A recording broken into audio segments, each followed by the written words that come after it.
Coming up on Mountain News this morning, a shooting Tuesday night resulted in 2 injuries and 1 arrest. And one high school here in the mountains is making sure their students have food during the holiday break. Dedicated to Eastern and Southern Kentucky, this is WYMT Mountain News This Morning. Welcome to Mountain News This Morning. I'm McKinley Calandrino here with you on this Thanksgiving Day, Thursday, November 27th. The time is now 6:29. Let's check in with First Alert meteorologist Megan Desmall for a look at your forecast this morning. Megan, I know it's really cold coming into work today. What can you tell the viewers about the rest of the Thanksgiving? It's just going to keep on staying cold, unfortunately. Yeah, that's the forecast through in and throughout. It's a cold Thanksgiving Day, but it's okay because most of the holiday is spent inside cooking and eating. So I'd say it's pretty good weather for the holiday. We're looking at the 30s this morning, mainly between 30 degrees to 34 as you're starting off your day. By the time we head into the afternoon, between 39 to 43 degrees will be that temperature range. So again, very cold. If you are heading out, make sure you are keeping yourself bundled up. Heading into satellite and radar, a little bit of clouds this morning, but altogether a nice and dry start to your day. We will see the clouds dissipating as we go into the afternoon. Sunny skies will be taking over. Here's a look at that planning forecast for you. High temperatures will be around 3 p.m. No chance of rain. And again, a little bit of some clouds this morning, but nice and sunny by the time you're rounding out the afternoon. McKinley. Thank you, Megan. Vice President J.D. Vance paid a visit to the Commonwealth yesterday. Earlier, he was in Fort Campbell visiting with service members ahead of Thanksgiving. He had lunch with service members earlier in the day and delivered a speech. Vance was joined by singer Kid Rock, Secretary of the Army Dan Diskrol, and his family and some Tennessee lawmakers. He thanks soldiers for their service and sacrifice as they spend time away from their families for Thanksgiving. Some this holiday season may be jolly while others will not. According to New Vista, the company that provides mental health services, calls to the 988 mental crisis hotline are on the uptick during these months. This time of year can come with great stress, especially for those who've recently lost a loved one, and that person will not be there for Thanksgiving or Christmas. Officials say it helps to remember the good things that person did for their family. Bringing up the good memories about that person, the good things that they've done for the family. If you need help with a mental crisis, you're encouraged to call 988. Thanksgiving dinner will cost Kentucky families 5% less on average this year, according to the American Farm Bureau. But there's a catch. It depends on your family's menu. Madison Porter shares what the Kentucky Retail Federation discovered about holiday spending. Thanksgiving dinner won't cost families as much this year, according to the American Farm Bureau. They estimate a family of 10 will spend $55.18. The driving factor, turkeys. The retailers bought their turkeys ahead, so they locked in lower prices because they bought them earlier in the year. Steve McLean also says turkey farmers were less impacted by the bird flu this year. Surveys show Thanksgiving meal prices have dropped since 2023, but families still struggle at the grocery store. Even though, their surveys, show that the cost of the Thanksgiving meal is down this year, it is still up quite a bit from what it was pre-COVID. While the price of the main dish is down this year, McLean says some side dishes might be more expensive because of things like weather, labor shortages, and tariffs. For example, bad weather in North Carolina impacted the growth of sweet potatoes. You have a storm come through, it wipes out part of the crop, it's going to raise prices because there's less supply for the demand. McLean says COVID-19 exposed supply chain problems. He says we still face them today. Fewer truck drivers and crop harvesters means less food reaches our tables. Although for some families, Thanksgiving dinner has more meaning than its price tag. Grocery shopping and holiday meals is kind of one of those areas where families will try to stretch their budget as best they can to provide that meal because, those holiday meals It's memories, it's making memories, it's remembering memories. In Frankfort, Madison Porter, WKYT. The Kentucky Retail Federation noticed that families are buying more store brand names in effort to make their dollars stretch a little further. While many adults and families face food insecurities day and night, some Eastern Kentucky students may also walk the halls wondering where their next meal will come from. Samantha Turner, the Family Resource and Youth Services Director at Perry County Central High School, says food insecurity is an issue within the school, with students even asking if there's food and snacks available to take home.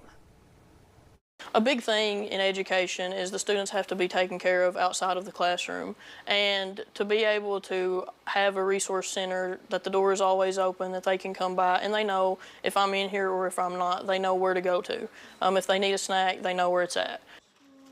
Turner also says they have made sure to stock up with ready-to-go meals and snack bags before the Thanksgiving break. Students at Perry County Central High School are also gearing up to begin their annual Angel Tree Project, a way for all students to receive and give this holiday season. This year, more than 170 students are sponsored. The goal is to ensure that all angels receive a coat, an outfit, a pair of shoes, and a couple of desired items. Each sport team at the school is also blessing an angel together. There's a little boy that we're giving back to. He wants some boots and some clothes, some hunting gear. It's just a great feeling just giving back to the community, to get him what he needs and what we feel like he needs. Some people don't have as much, and it's just a really good feeling overall. The Angel Tree Initiative is part of a broader effort by Family Resource Centers, with Perry County Schools working to provide Christmas assistance to any student in need.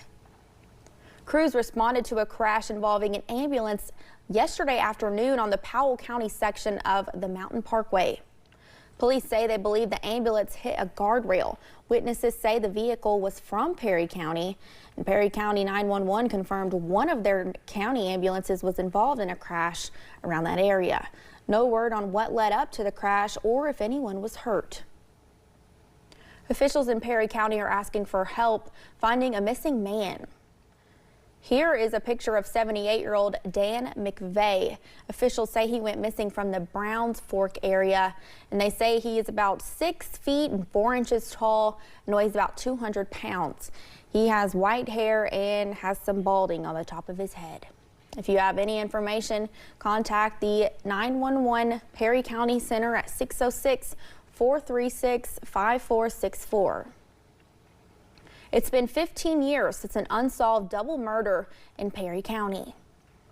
On this day in 2010, prominent Hazard businessman Roy Campbell and his wife Wanda were found shot to death in their Perry County home, despite a large reward being offered and a billboard put up along the Howell Rogers Parkway years ago.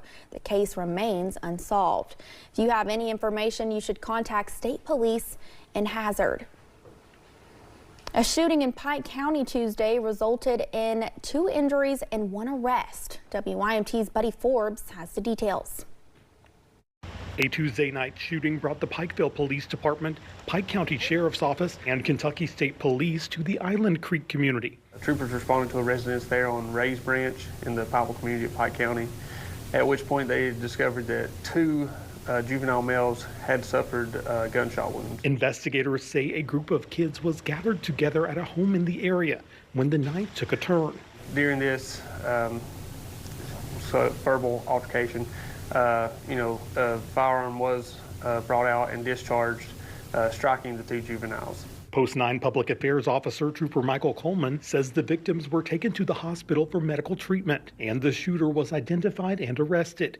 With the help of the Pikeville Police Department, we were able to detain the suspect, which was another juvenile male, and he has been charged with assault first, possession of a handgun by minor, and tampering physical evidence. Detectives and troopers investigated the area for hours, searching the ditches and creeks near the home and interviewing people in the area. So there was a search there looking for any evidence for the investigation because there was some evidence that had been moved. and that's where the tampering physical evidence charge would come in at. The accused shooter was arrested and taken to the Breathitt Regional Juvenile Detention Center, and investigators say the victims were both in stable condition after the incident. We know that one is listed in stable condition. The other one was transferred for some procedures, but he was talking to detectives, and so we're still working on getting getting his condition from the hospital. In Pike County, Buddy Forbes, WYMT Mountain News. Community members have shared their concerns on social media, asking for prayers for both of the boys involved. In Martin County, one man is facing charges after he was accused of firing 2 shots towards his estranged wife. The incident happened last week after the woman obtained an EPO against Jonathan Sherman. She came across him going into Inez on Route 3. Sherman later passed the woman and got far enough ahead of him. She encountered him and was able to pull into a driveway of someone's home. After trying to get into the woman's vehicle, Sherman reportedly fired 2 shots towards her. One London man was sentenced to nearly 2 years in prison for his role in fraudulently obtaining COVID relief loans. Between May 2022 and June 2021, Joshua Pennington and his co-defendant Nicole Pennington knowingly laundered more than $1 million in criminally derived funds. Those funds were used to renovate their kitchen as well as pay for plastic surgery, among other things. Nicole Pennington is set to be sentenced in January. The cousin of Amber Sprodling entered the race for Floyd County's judge executive this week. Debbie Hall is running as a Republican. Hall's cousin Amber Sprodling was stabbed to death in 2023. Hall has continued to push for justice in the case. Judge executive Robbie Williams is also running for re-election as an independent.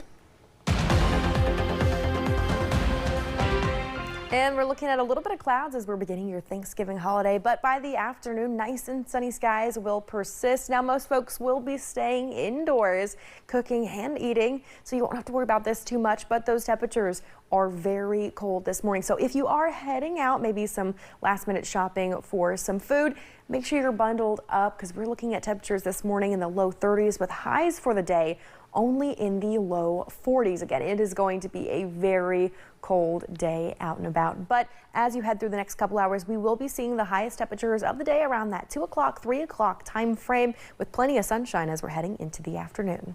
McKinley. All right, thank you for joining us. The time is now 6:41, and still to come on Mountain News this morning, we'll tell you the hidden numbers and symbols that can help shoppers score the best deals this holiday season.